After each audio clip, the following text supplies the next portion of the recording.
asalaamaaleykum mbokk yi déglu dal leen ak jàmm tey ci guddi gi jullit yëpp dinañu daal di màggal ganeb àddina Seydina Mohamed sallallahu alayhi wa sallam autolikaay bii di Sud Quotidien di ñu xamal ne tey jii ñu bëri dinañu dem ba fële nga xam ne kon moom mooy ca Tiwaawan ngir daal di fay amal mawlidan nabi te atum ren sax mën nañu wax nag ne gàmmu gi dafa fas yéene ala dawme te taalibe yi ñoo ngay jóge fu nekk ngir dem foofu nga xam ne moom mooy ca bërëb bu sell bii di Tiwaawan ginnaaw fukki fan yi nga xam ne ñu ngi ci doon amal burdu bi ak bésub noppaluku gi nga xam ne démb lañ ko doon amal tey jii goxu El Hadj Maodo Malick Sy dinañu fa daal di amal gàmmu suñu naataango yi di ñu xamal ne El Hadj Maodo Malick Sy moom mi nga xam ne bokk na ci ñuy wasaare diine l'islam fii ci biir Sénégal moom moo fi njëkk taxawal gàmmu ci atum 1902 ci bés boobu daal dinay woote ngir ñu màggal yonente yàlla Muhammad sallallahu alayhi wa sallam ñu defee ko ci anam yu jaar yoon bu mu am lenn loo xam ne nag day jëfee li ñu tere ci biir diine l'islam wooteem googu ba mu ko wootee ba léegi yow colikaay bii di Sud Quotidien mi ngi ñuy xamal ne xalif yi nga xam ne nag ñoom ñoo jot a jaar ci xilaafa gi daal dinañu koy toppee ci ni mu waree colikaay bii di Sud Quotidien di ñëwaat sax ci xalif yi nga xam ne ñoom ñoo wuutu Mam Maodo ka ca njëkk moom mooy Serigne Babacar Sy topp ci El Hadj Mansour Sy El Hadj Abdoul Aziz Sy Dabakh Serigne Mansour Sy Cheikh Ahmed Tidiane Sy Al Maktoum Serigne Abdoul Aziz Sy Al Amin fi mu nekk ni nag ka nekk ca xilaafa gi moom mooy Serigne Babacar Sy Mansour ñoom ñëpp nag tey ji autolikaay bii di Sud Quotidien di ñëwaat ci seen jaar-jaar autolikaay bii di Bës Bi Le Jour sax di ñëwaat ci wàllu El Hadj Malick Sy moom ci yan yoon la daal di jaar ba daal di njuy ñi nga xam ne ko ñoom ñooy tubaab yi bëggoon koo tere mu daal di tasaare nag diine l'islam moom moomu di El Hadj Malick Sy ci dëggoom ak tamit ci fonk diine def na kémtalaay kàttanam ba daal di yaatal tarixa tijaniya suñu naataango yi tamit di ñëwaat ci wàllu Abdoulaye Niass moom mi nga xam ne Maodo moom moo ko wax mu dem toog fa li nga xam ne moom mooy ca Kaolack ñu ngi ñuy nettali tamit histoire Baham Diop di secrétaire particulier bu Baye Niass kan moo nekkoon El Hadj Malick Sy autolikaay bii di Le Soleil mi ngi ci ñëwaat tey ji ci nu mu gën a yaatoo ci biir autolikaay bii di Point Actu suñu naataango yi di ñëwaat ci kenn koo xam ne mu xadam la bu Maodo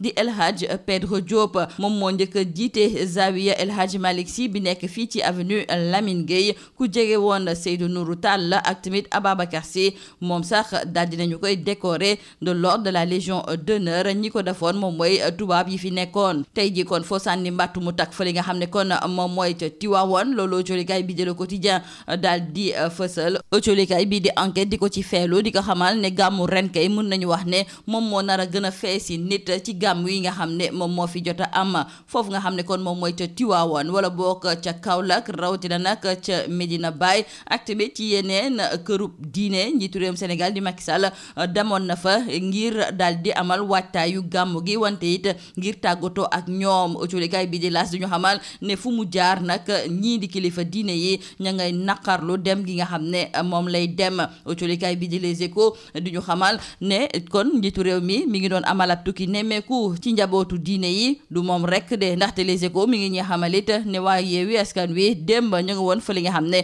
moom mooy ca Tiwaawan foofu kon daal dinañuy yëkkati seen kàddu jébbal ko kilifa diine yi ci ay mbirum kii di Ousmane Sonko ba pare daal di vilipande njiitu réewum Sénégal di Macky Sall Idrissa Seck ma nga woon fa li nga xam ne it moom mooy ca Tiwaawan autolikaay bi di Les Échos di ñu xamal ne moom daal dinay ñëwaat ci tekkaaral gi nga xam ne moom la nekk nii Vox Populi ne kon Idi fëlaat na moom mi nga xam ne kon dafa nekk candidat ci wàllu élection yi nga xam ne moom la ñu dëgmal ñu des ca Tiwaawoon ndaxte autolikaay bii di yor bi moom moo nemmeeku ne ci biir gox boobu daal dara yembu fa ci wàllu secteur d'activité yu bëri dara doxutu fa ci wàllu jàngale beeg wér-gi-yaram foofu la gën a yées tey ci ñaar fukki fan ak juróom-ñaar ci weeru septembre bu atum 2023 tey ji mooy ñeenteeli at ginnaaw ba ñu daal di inauguré juma Masalikul Jinaan autolikaay bi di 24 heures di dellu si waat ci bés boobu nga xam ne fii ci biir Dakar rawatina nag ca grande mosquée ba foo sànni mbàttu mu tak ndaxte kenn buggul woon raté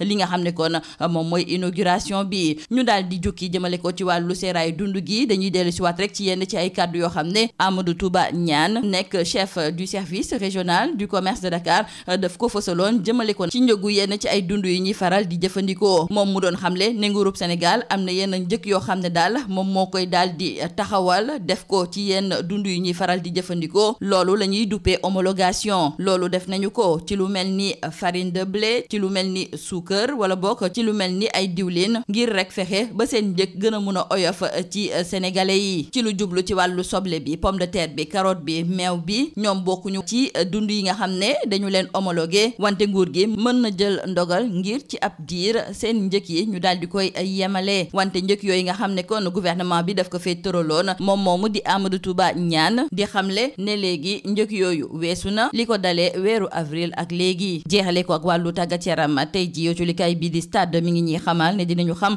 ñan ñoo fas yéene organiser CAN 2025 ak 2027. réewum Sénégal ak Maroc ñoom ñoo gën a fës ci réew yi nga xam ne daal bëgg nañu ñu daal di leen tànn. yooculikaay bi di stade di ñu xamal ne waa Maroc ñoom pare nañu ngir organiser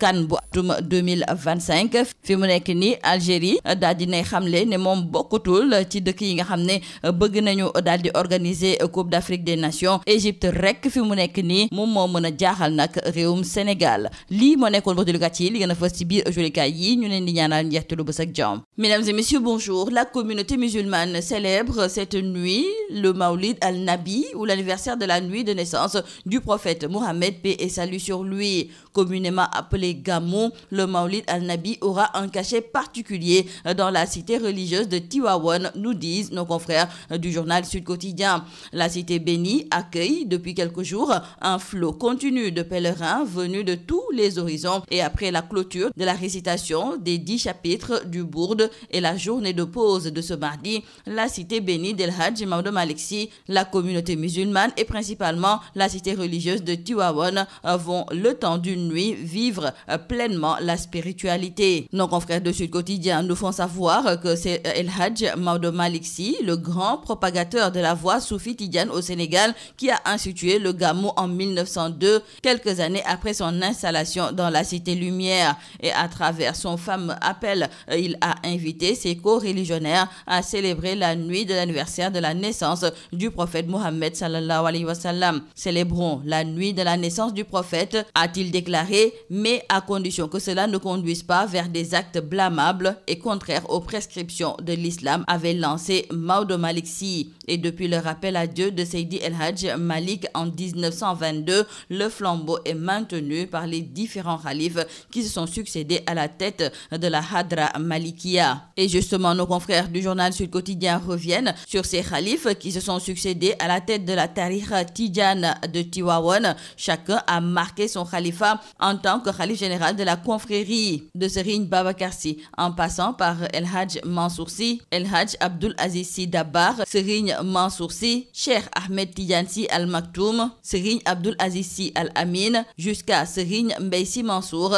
Nos confrères de Sud Quotidien reviennent sur les parcours des différents khalifes. Et actuellement, dans les cités religieuses, nos confrères du quotidien Le Quotidien ont noté une forte affluence. D'ailleurs, selon le journal Enquête, cette édition du Gamou est partie pour battre les records d'affluence. Dans le journal Bes Bi Le Jour, nos confrères nous expliquent comment El Hadj Malick Sy a déjoué les plans du colonisateur pour propager la Tidjania. Nos confrères nous parlent également de Abdoulaye Niass qui s'est installé à Kaolack sur recommandation